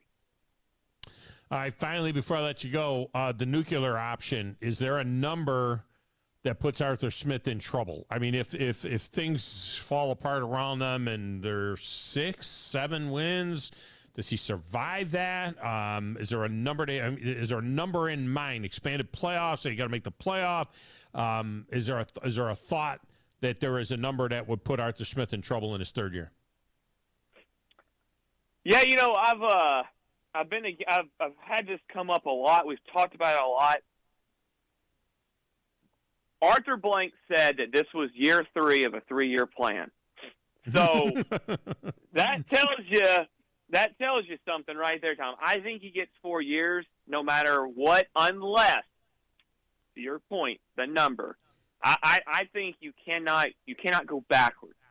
For the last 2 years, this has been a 7-10 team with probably the most restrictive cap situation in the history of the league. We knew last year it was the biggest dead hit ever, and now part of that is the numbers always going up, so the dead hit can be bigger. But it was massive last year, and he and Terry worked magic to get 7 wins out of that with bringing guys in and moving guys around. So I think if you go backwards, which would be that 5, I think 6-11, depending on how the situation played out, I think Arthur's going to keep you. But if you go 4 or 5 wins, spending that kind of money, there might be some questions of why the head coach is still there, or if the head coach comes back, depending on it. But I'm a big Arthur Smith guy. I've got a chance to be around this guy and talk to this guy. Let me tell you something. When you want a football guy, Tom, I love Dan Quinn. I love Dan. Dan Quinn, I could, had a very good relationship, really got to know him well. And, he was a football guy. But this, Arthur is 24/7 football. This guy is so into football, and I just respect so much what he's done with a limited roster. And I would really hate to see a injury-plagued season ruin this guy there, because I think this guy is special as a head coach. I think he could be a 10, 15-year head coach. So I would say that 4 or 5 number. But, man, I tell you what, to me, this has got 10 and 11 wins written all over it. This is going to be a fun season. Arthur Smith has a chance to be one of the best head coaches the Falcons have ever had if things go right, because he's that good at the X's and O's. He's that good with the attention to detail, and he really knows how to push people. And so I really, really have high expectations for this year. Yeah, I was around him a little bit when he was laminating the practice schedules in Nashville for the Titans, and everybody raved about him. They were like, "Oh, this kid here. I mean, this guy's got a football brain like you wouldn't believe." And he was like a baby genius. So if he gets the chance, hopefully everybody stays healthy for him. I agree with you. I don't see it crashing and burning around him. I'd be surprised if they had anything less than 10 wins this season. But, he deserved that opportunity to completely grow this thing, and just hopefully everybody stays healthy and you get a little bit. I thought Desmond Ridder was the best QB in that draft. I thought he should have been QB1 coming out of that draft. And so this will be the year to see whether or not he takes that next step. So Bo Morgan has been our guest. Bo, I appreciate you so much. Thank you for guaranteeing me that I will be in my seat by first pitch, even though I'm leaving at 3 o'clock Eastern time from 2.5 hours away. I'm gonna hold you to that. So I think that's what you said. Maybe hey, let me tell you something. If somehow you miss that first pitch, your first beer, just text me. Your first beer at the ballpark's on me. There you go. All right, good stuff. I want to see the second bet. It better be Aaron Judge. That's all I got to say. If Aaron Judge is not in that lineup today, I'm gonna be very upset. Traveling all over there to see that, and knowing Aaron Boone, he'll probably going to be sitting all these guys, because it's not like they need to win every single game the rest of the year. Well, what's the over-under that Aaron Boone makes it past the 4th inning tonight? If I were Aaron Boone, I'd want to get thrown out just so I don't have to look at that anymore. Just to watch, not have to watch my team anymore. But it depends on who's behind the plate. We know it won't be Angel Martinez. I think they had him yesterday. So I don't know who's behind the plate. So we'll have to see that. Well, let me say, God help us if we get C.B. Buckner. We're all done for. Oh, gosh, then we are all done for. All right, well, with Fried going and with the Schmitz kid going, I think it'll be a quick game. It could be a pretty quick game. It could be a 2-hour and 20-minute game. So we'll see how it rolls. All right, man. I appreciate you. Anytime, Tom. Thanks for having me. Thank you. We'll see what happens. I don't know. All right. Phone lines are open the rest of the way. 256-576-4977 to get you into the show. Got a number of things to hit on today, and we will get into those, including, you got to be kidding me, Tim McGraw and Sandra Bullock are really going to do Michael Oher that way? I mean, come on. We'll be back. 97.7 ESPN The Zone.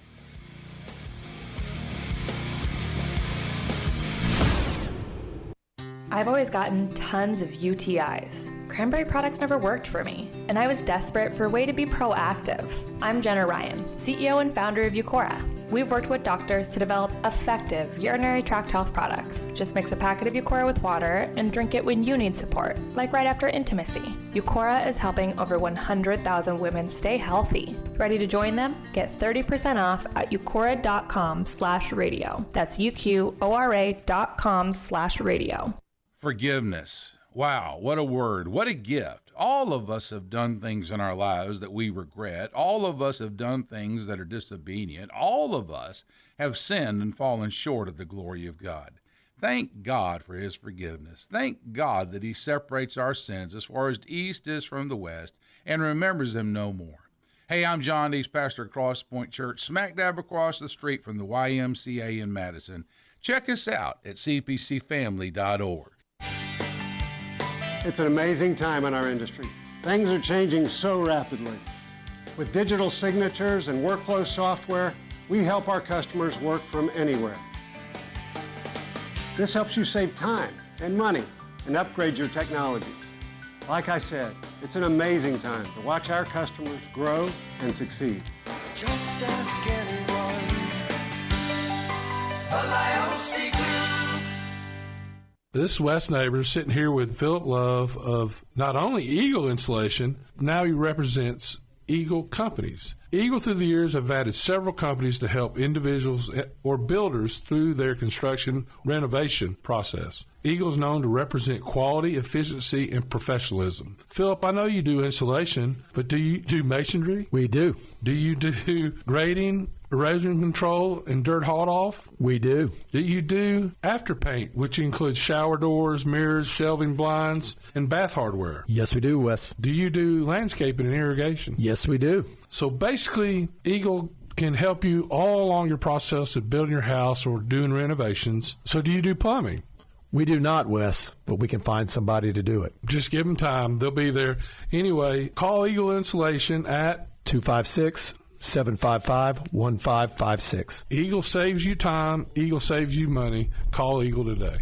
Thanks, Wes. What's holding you back from learning the language you've always wanted to know? Too hard. Takes too long. Not with Babbel. Babbel's lessons take just 15 minutes a day. 15 minutes isn't long. Nope.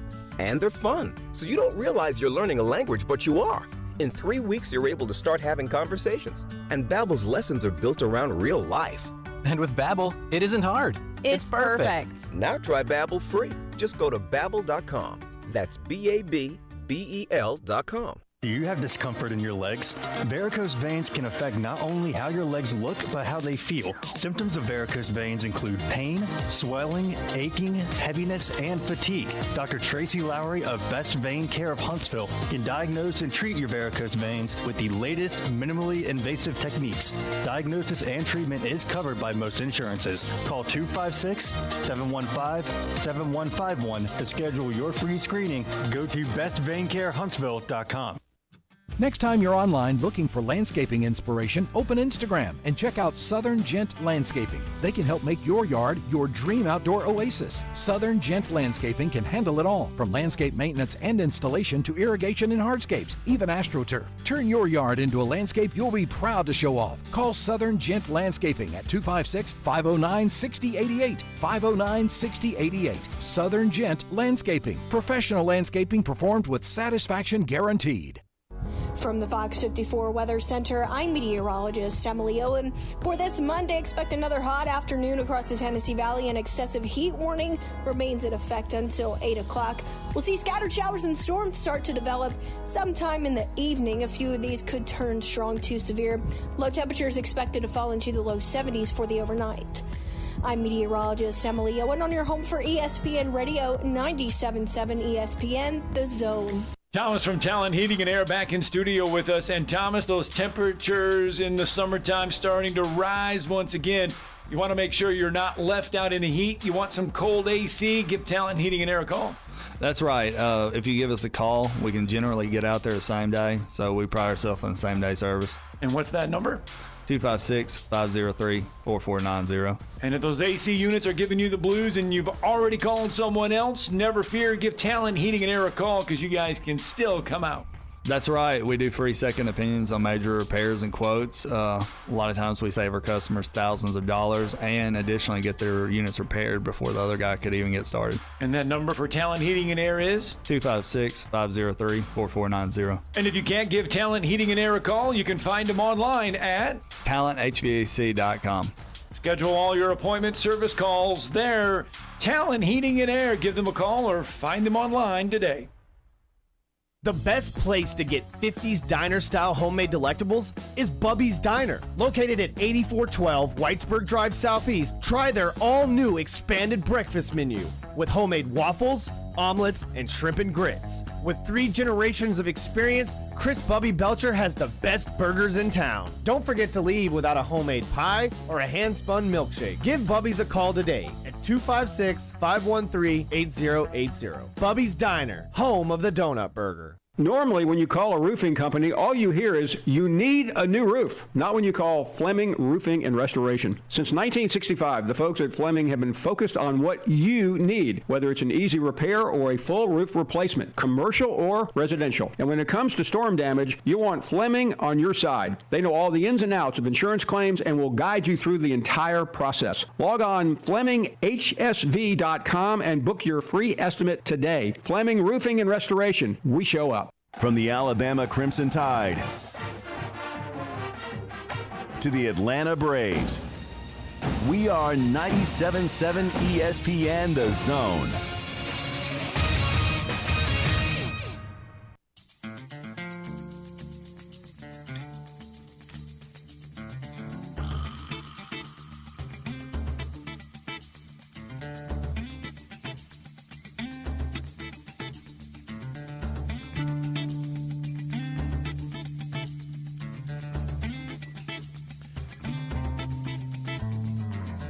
Welcome back, Thom Abraham Show.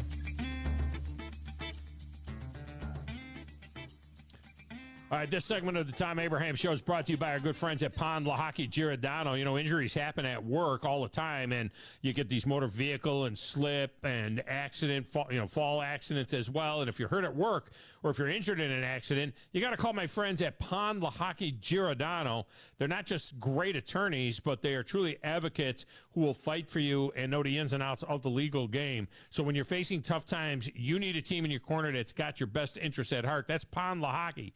Alabama's injury law firm. For personalized and dedicated legal support, reach out to Pond La Hockey, 855-774-3838.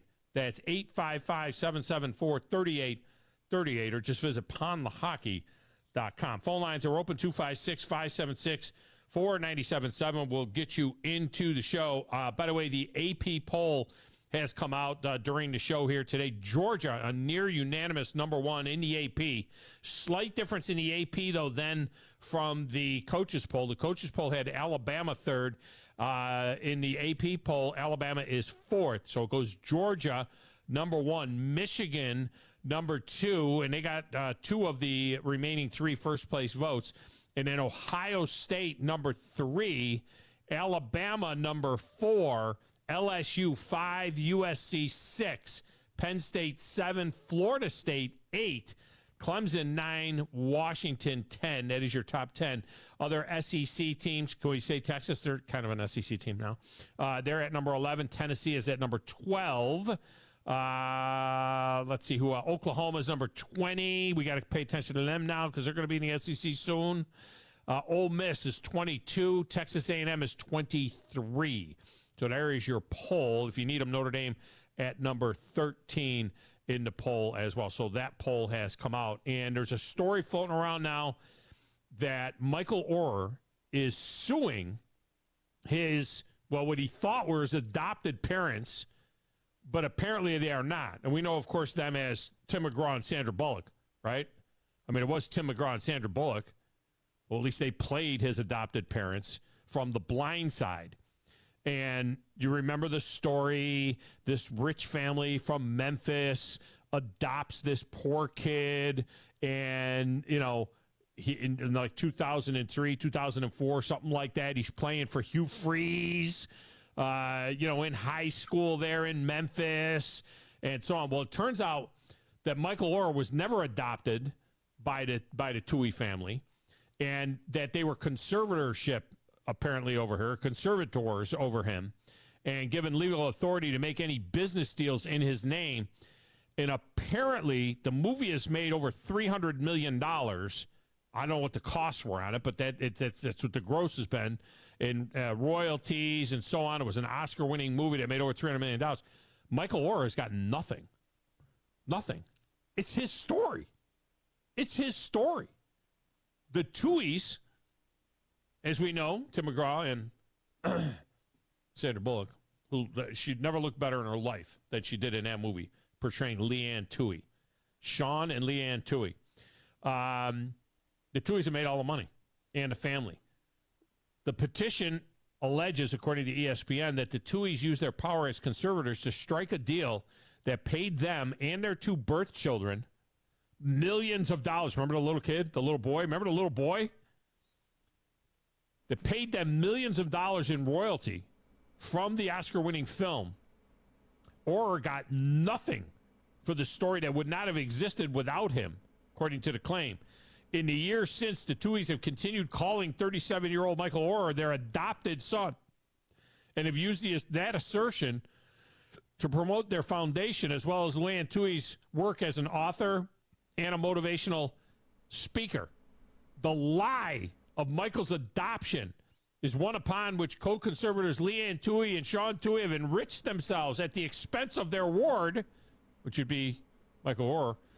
The undersigned Michael Oher. The legal filing says Michael Oher discovered this lie to his chagrin and embarrassment in February of 2023 when he learned that the conservatorship to which he consented on the basis of that doing so would make him a member of the Tuohy family.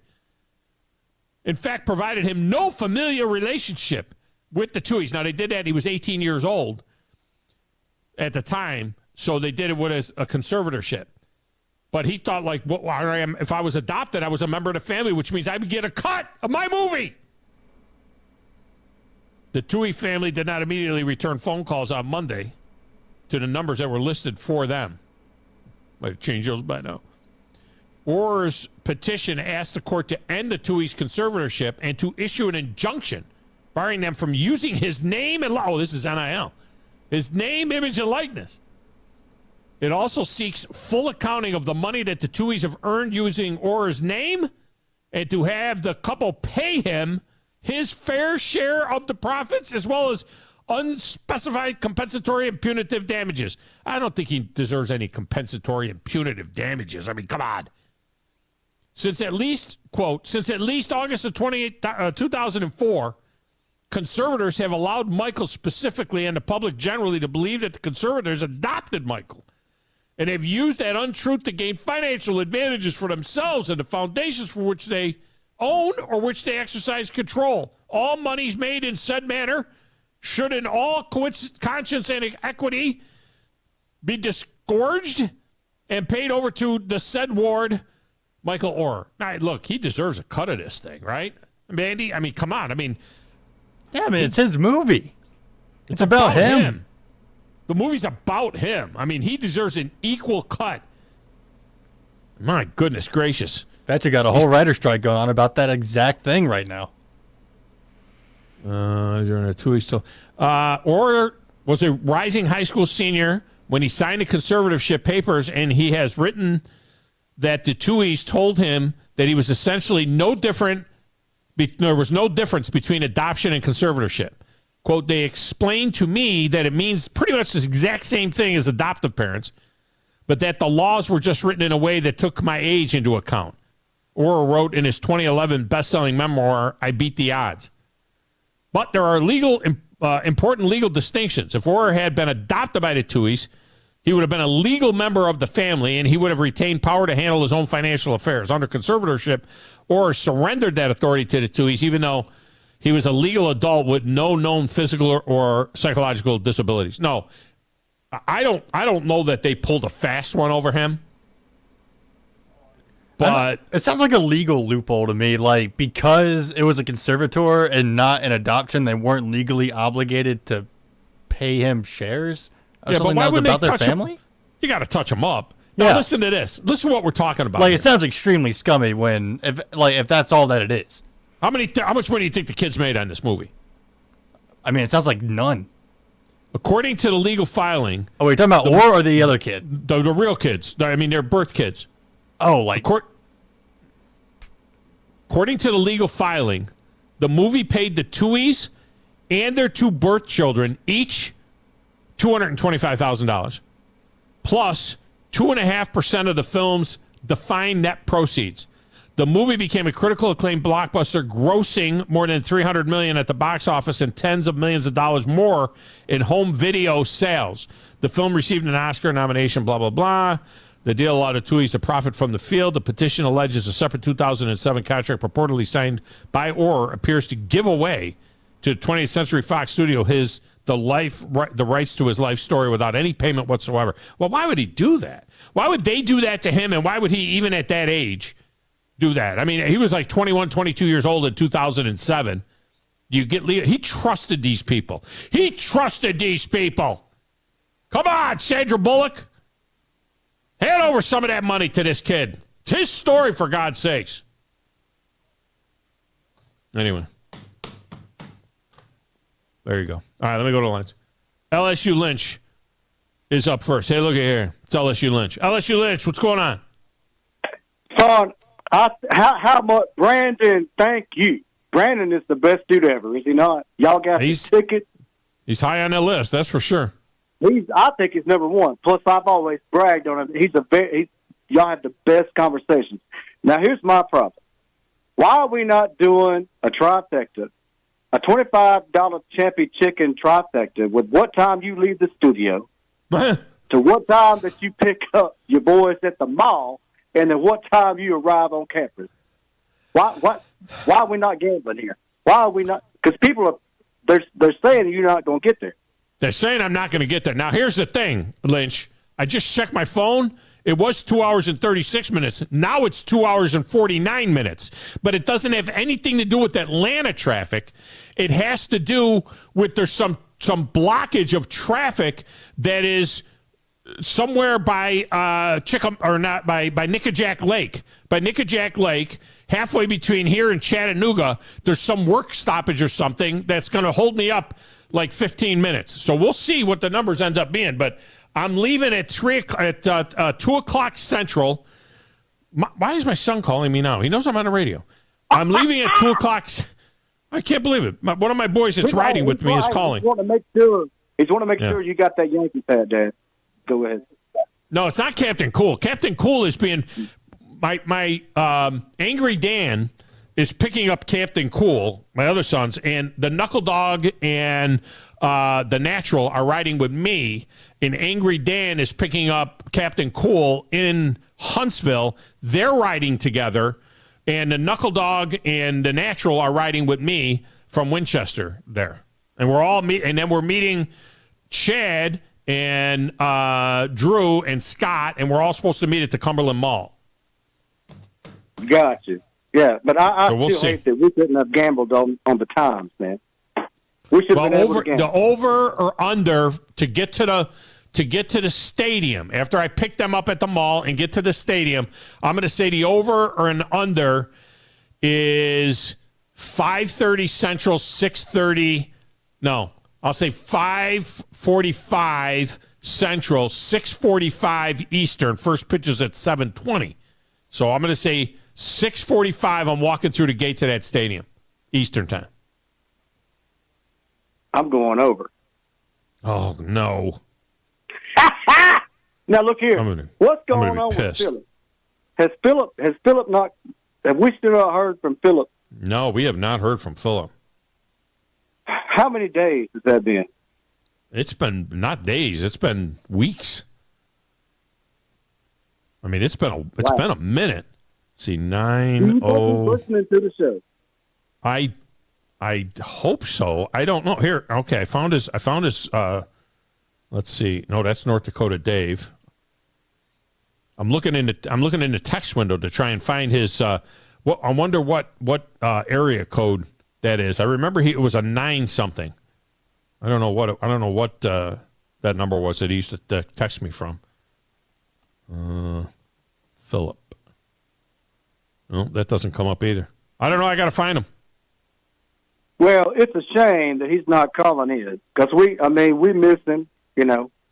Yeah. And we're just hoping that he's not, just sitting there all depressed, dressed up in a, Dallas Cowboy cheerleader outfit, watching the reruns, Yeah. Because it's still been over 10,000 days since they've been to a NFC championship game. But Phillip, we're serious.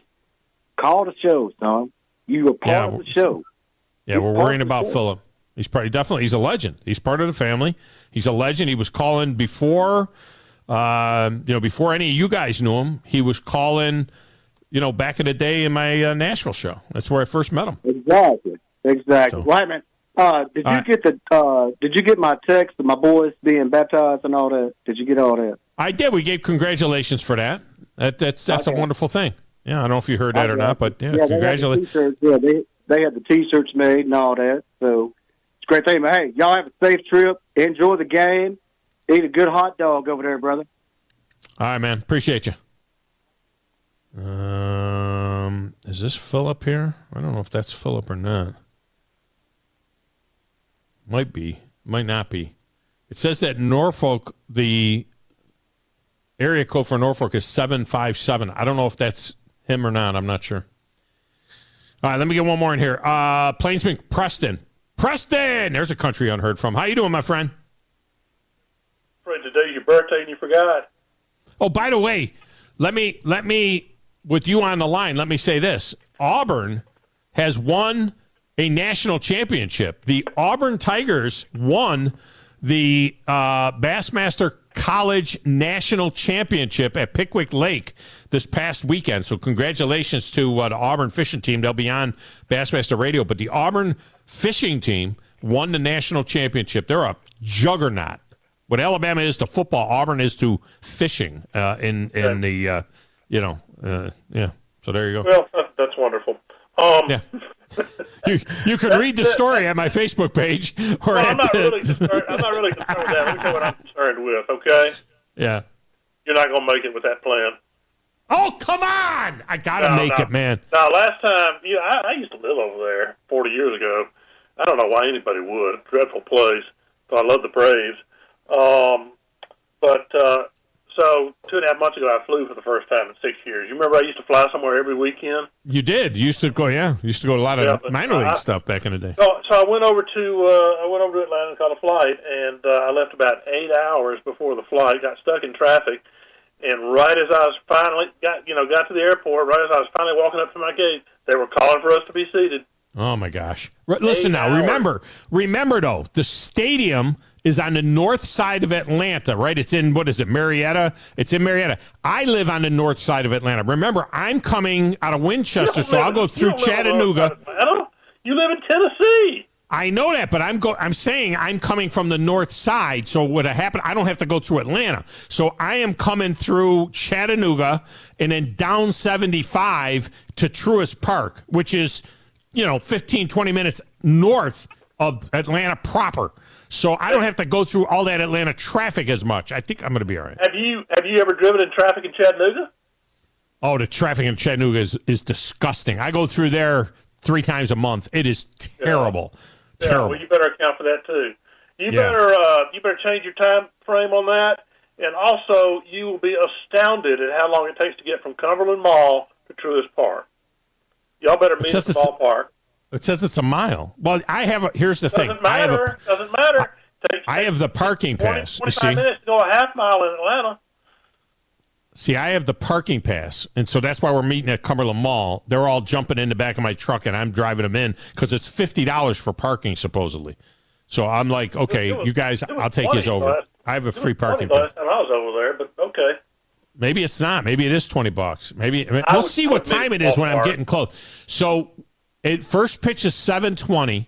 I'm leaving at 3:00 Eastern time. What time do you say I'm in my seat? I don't know. My mind's on other things. Oh gosh. 7:20 is first pitch. I'm leaving at 3 Eastern. Okay, from the. That's not 2 hours and 36 minutes or whatever it was you said. Yeah, well, no, I'm saying it's 2 hours and 38 minutes from my house to Truist Park. So that would put me in the parking lot at Truist Park at 5:30 Eastern time, and the game's not till 7:20. But now it says 2:49.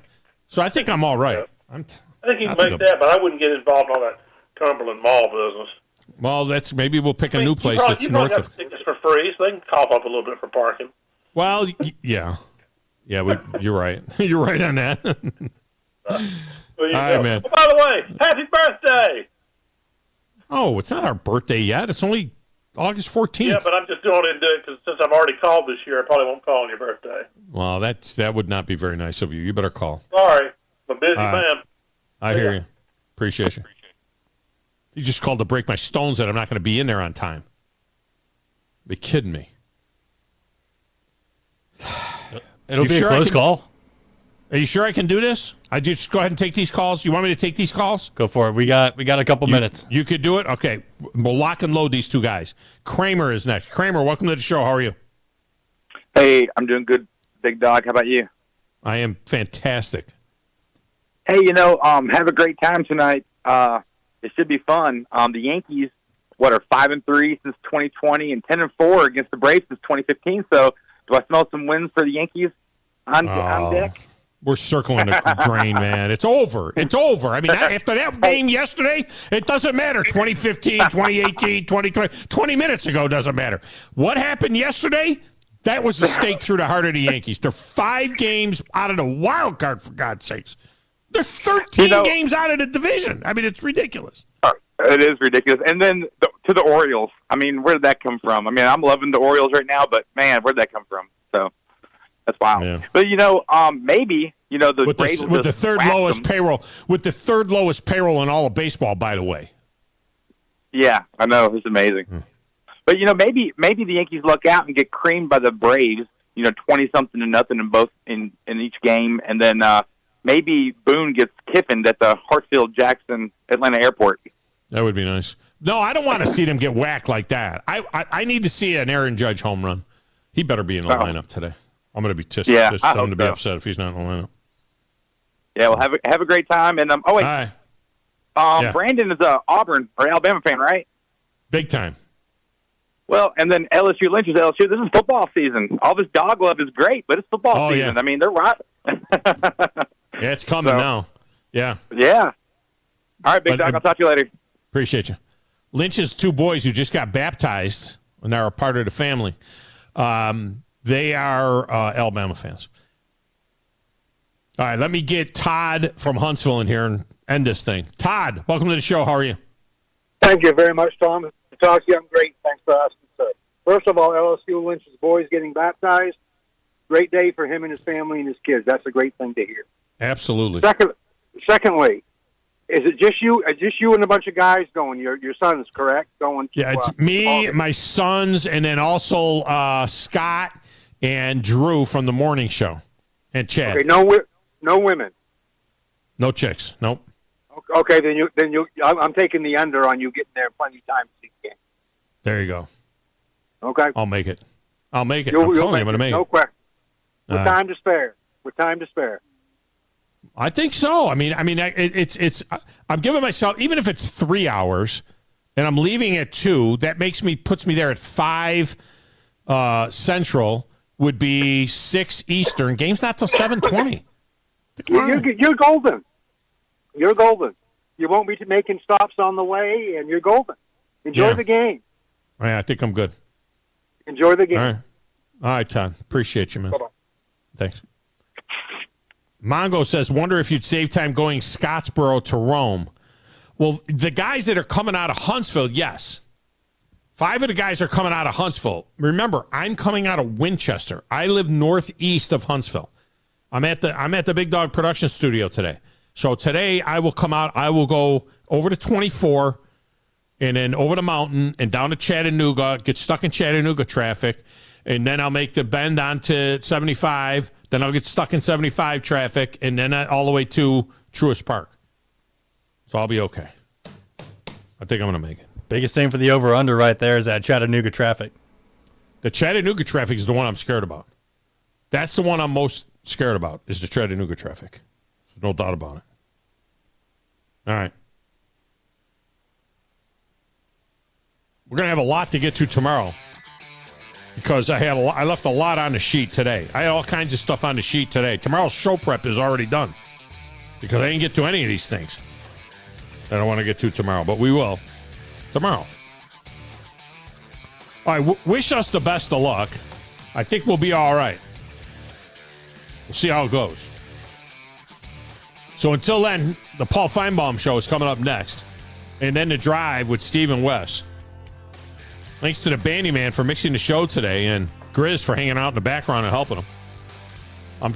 I'm Thom Abraham, and this is 97.7 ESPN, The Zone.